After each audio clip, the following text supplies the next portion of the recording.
বন্ধুসকল আপোনালোকে চাই আছে ৰিয়েল ফেক্টছ আছাম যিসমূহ ডিপাৰ্টমেণ্টে ইতিমধ্যে জাননী প্ৰকাশ কৰা নাছিলে আমি আপোনালোকক জনাইছিলোঁ যে কালিলৈও আপোনালোকৰ আহিব পাৰে এনেকুৱাকৈ আমি যোৱাকালি আপোনালোকক কৈছিলোঁ আৰু আজি বহুকেইটা ডিপাৰ্টমেণ্টৰ ইতিমধ্যে আছাম ট্ৰিবিউনকে ধৰি বিভিন্ন লোকেল নিউজ পেপাৰত আপোনালোকৰ ডকুমেণ্ট ভেৰিফিকেশ্যন সন্দৰ্ভত নটিচ পাব্লিছ হৈছে। এইখন আহিছে এক্সাইজ ডিপাৰ্টমেণ্টৰ পৰা।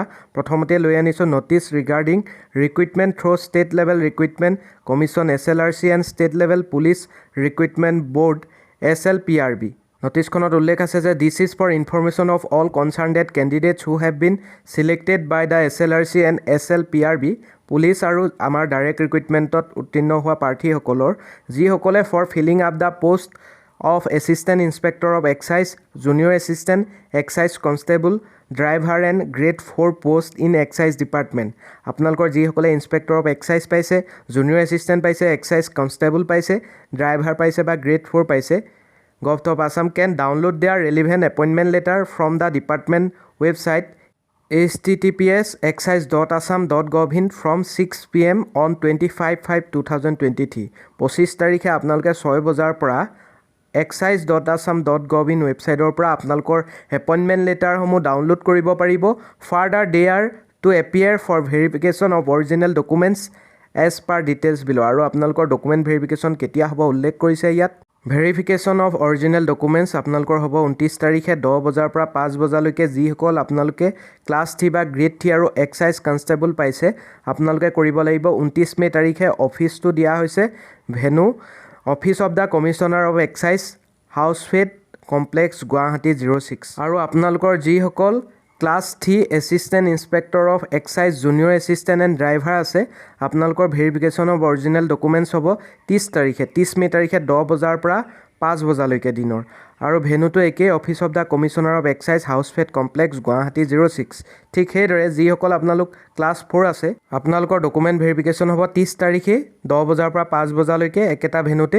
আৰু ৰিপৰ্টিং এণ্ড জইনিং কৰিব দিছে আপোনালোক সকলোকে 1 তাৰিখে। ফৰ অল ছিলেক্টেড কেণ্ডিডেটছ লিখিছে ৰেচপেক্টিভ প্লেচেছ অফ পষ্টিং। আপোনালোকৰ য'ত য'ত এপইণ্টমেণ্ট লেটাৰ্ছত থাকে তাতে আপোনালোকে জইনিং কৰিব লাগিব বা ৰিপৰ্ট কৰিব লাগিব। আৰু orientation program to be intimated after joining এইখিনি কথা আপোনালোকক জইনিং কৰাৰ পাছত জনোৱা হ'ব। আৰু কি আপোনালোকৰ অৰিজিনেল ডকুমেণ্ট চাব বা ডকুমেণ্ট ভেৰিফিকেশ্যনত কি আপোনালোকে অৰিজিনেল ডকুমেণ্ট নিব লাগিব আৰু ছেল্ফ এটেষ্টেড ফটোকপি নিব লাগিব উল্লেখ কৰি দিয়া হৈছে। আপোনালোকে testimonials of education and skill qualification যি য'ত আছে লৈ যাব। সকলো এডুকেশ্যন কোৱালিফিকেশ্যন কম্পিউটাৰ চাৰ্টিফিকেট যি য'ত আছে স্কিলো লৈ যাব ড্ৰাইভাৰ লাইচেঞ্চলৈকে।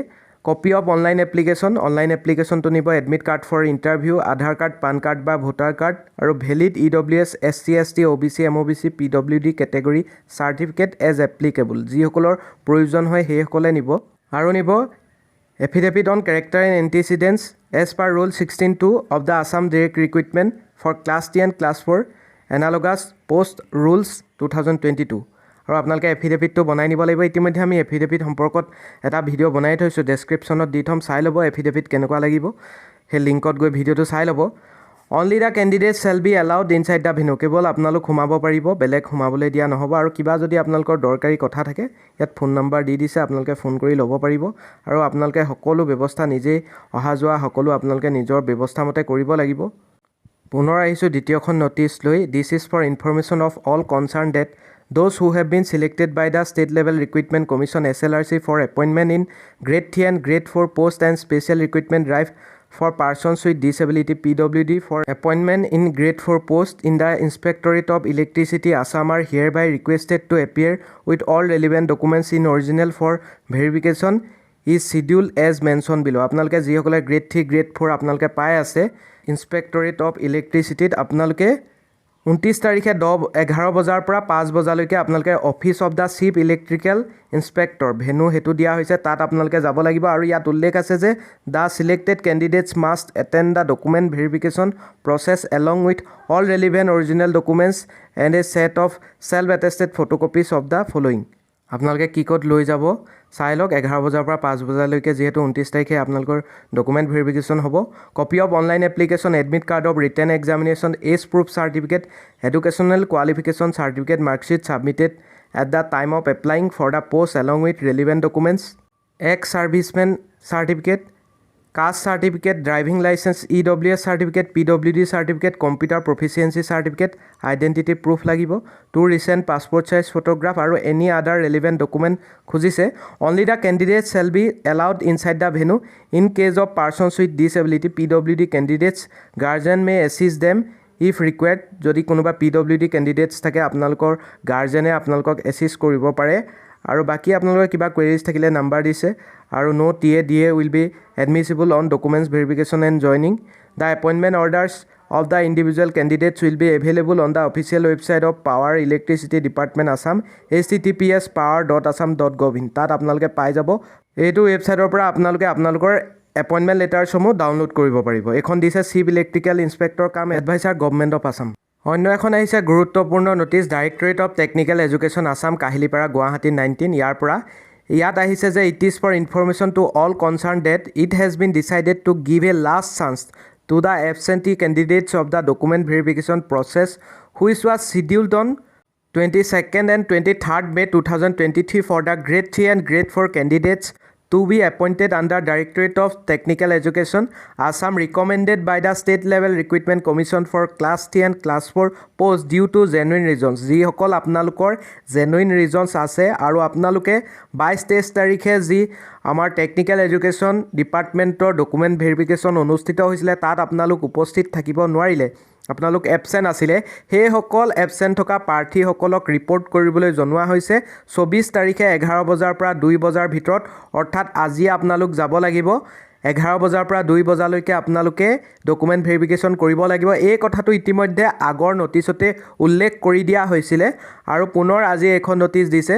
আৰু ডকুমেণ্ট ভেৰিফিকেশ্যনৰ বাবে একেখিনি ডকুমেণ্টছে বিচাৰিছে। All relevant original documents, copy of application form wherever applicable, caste certificate বিচাৰিছে, Aadhaar card, PAN card, voter card বা পাছপৰ্ট আপোনালোকক লাগিব আৰু 1 পাছপৰ্ট চাইজ ফটোগ্ৰাফছ লাগিব। আৰু কেৱল আপোনালোক কেণ্ডিডেটছসকলেহে ভেনুত প্ৰৱেশ কৰিব পাৰিব, বেলেগ প্ৰাৰ্থীক প্ৰৱেশ কৰিবলৈ দিয়া নহ'ব।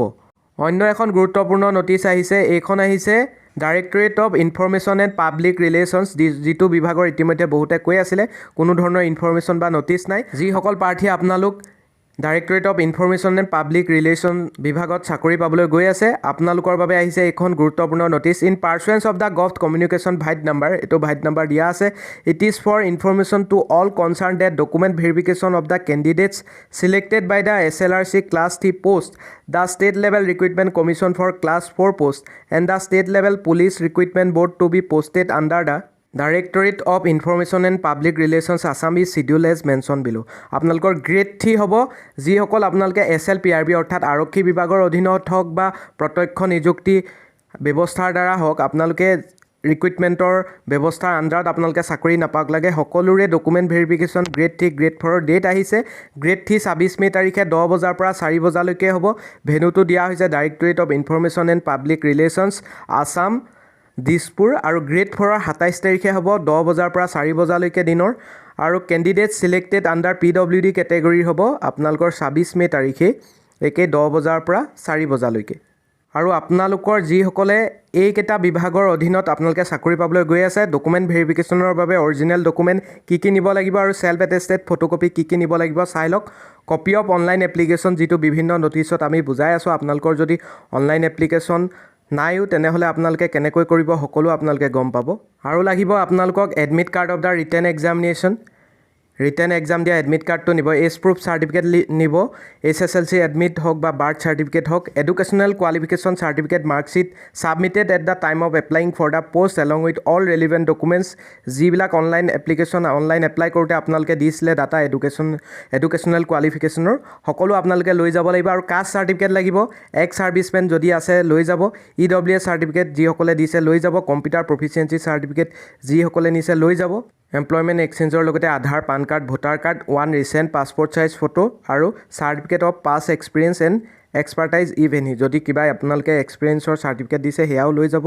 এইখন দিছে director of information and public relations Assam, Dispur, Guwahati 6। অন্য এখন নটিছ চাওঁ, এইখন নটিছ আহিছে ডাইৰেক্টৰ অফ ছেকেণ্ডেৰী এডুকেশ্যনৰ। The qualified list of PWD candidates for the post of post graduate teacher and graduate teacher of government and provincialized secondary school verified by the medical board GMCH received from the principal cum chief superintendent of GMCH vide letter number এটা দিছে available in the official website www.madhyamik.assam.gov in the least of qualified candidates only be appointed under PWD category যিসকলে আপোনালোকে PWD category আণ্ডাৰত GT আৰু PGT টিচাৰৰ বাবে আপোনালোক নিৰ্বাচিত হৈছে তাৰ লিষ্ট ইতিমধ্যে আপোনালোকৰ madhyamik.assam.gov inত সেই তালিকা প্ৰকাশ পাইছে আপোনালোকক চাই ল'বলৈ অনুৰোধ জনোৱা হৈছে ছেকেণ্ডেৰী এডুকেশ্যন ডিপাৰ্টমেণ্টৰ আৰু লাষ্টত 1 লাখ চাকৰিৰ যি বিজ্ঞাপন নিযুক্তি দিবলৈ গৈ আছে আজি পুনৰ প্ৰকাশ পাইছে আছাম ট্ৰিবিউনত গতিকে 44,703 গৰাকী প্ৰাৰ্থীক এপইণ্টমেণ্ট লেটাৰ দিবলৈ গৈছে আৰু এটা বহুতে কনফিউজ কৰি আছে কথাত বিভিন্ন ডিপাৰ্টমেণ্টৰ নাম লৈ বহুতে কৈ আছে যে ফিনেন্স বিভাগৰ দিব নাই ফৰেষ্ট বিভাগৰ দিব নাই ইয়াত ডাইৰেক্ট উল্লেখে কৰি দিছে যে state level recruitment commission for class 3 post excluding দিব্যাংগ অৰ্থাৎ ক্লাছ 3 পোষ্টৰ যিমানবিলাক ডিপাৰ্টমেণ্টৰ আছে সকলোৰে দিয়া হ'ব বা সকলোকে মতা হৈছে কাক মতা হৈছে আৰু state level recruitment commission for class 4 post অৰ্থাৎ চতুৰ্থ বৰ্গৰ যিমানবিলাক ডিপাৰ্টমেণ্ট SLRC আণ্ডাৰত পৰীক্ষা হৈছিলে সকলোৰে দিয়া হ'ব বাকী আমি কালি ইতিমধ্যে ইয়াৰ সম্পৰ্কত এটা ভিডিঅ' আপোনালোকক বনাইছোৱে মুখ্যমন্ত্ৰীৰ নিৰ্দেশাৱলীৰ সম্পৰ্কত একেবিলাকেই আছে খালি ইয়াত 2 বজাত পোৱাকৈ আপোনালোকক মতা হৈছে কালি 4 PM দিছিলে কালি এডভাৰটাইজমেণ্টটোত আৰু আজি আপোনালোকক বা কালি আপোনালোকৰ যিটো বিজ্ঞাপন প্ৰকাশ কৰিছিলে আপোনালোকক আমন্ত্ৰণ জনাই সেই নিৰ্দেশাৱলীত আপোনালোকক 4 বজাত উপস্থিত হ'বলৈ কৈছিলে আৰু ইয়াত all candidates are requested to be seated by 2 PM এইটোকে সালসলনি ঘটোৱা হৈছে গতিকে এইখিনিয়ে আজিৰ ইনফৰমেশ্যন চাকৰি সন্দৰ্ভত অসম আৰক্ষী বিভাগ স্বাস্থ্য তথা আমাৰ SLRC বিভিন্ন যি জাননী আহিছে সেই সম্পৰ্কত আপোনালোকলৈ ইনফৰমেশ্যন দিবলৈ চেষ্টা কৰিলোঁ আৰু এই নটিছসমূহ আমি ইতিমধ্যে টেলিগ্ৰাম চেনেলত শ্বেয়াৰ কৰি দিম আপোনালোকে টেলিগ্ৰাম চেনেলতো জইন হৈ ল'ব ডেছক্ৰিপশ্যনত লিংক দি থ'ম আমাৰ চেনেলটোৰ আৰু আপোনালোকে তাৰ পৰা ডাউনলোড কৰি ল'ব আৰু ভিডিঅ'টো শ্বেয়াৰ কৰি দিব বন্ধুবৰ্গৰ লগত আৰু যিসকলে প্ৰথমবাৰৰ বাবে চাই আছে অনুগ্ৰহ কৰি চেনেলটো ছাবস্ক্ৰাইব কৰি ল'ব ধন্যবাদ